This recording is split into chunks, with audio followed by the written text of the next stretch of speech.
শ্রাবণ মাস দেবাদিদেব মহাদেবের অত্যন্ত প্রিয় একটি মাস।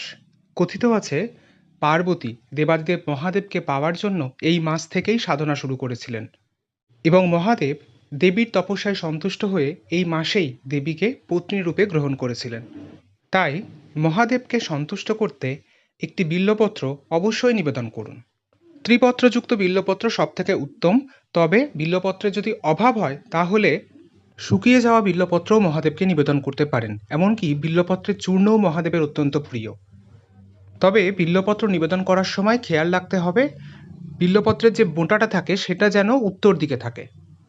আর নিবেদন করার সময় অবশ্যই বোঁটার অগ্রভাগটা একটু ভেঙে দেবেন, কারণ কথিত আছে এটি মহাদেবকে বজ্রাঘাতের মতন আঘাত করেন। যদিও এই বোঁটা ভাঙাটা বিষ্ণুক্রান্তায় নিষিদ্ধ। আর বিল্বপত্র নিবেদন করার সময় নমঃ শিবায় এই মন্ত্রে গঙ্গার জলে সিক্ত করে অধোমুখ করে নিবেদন করবেন। ধন্যবাদ।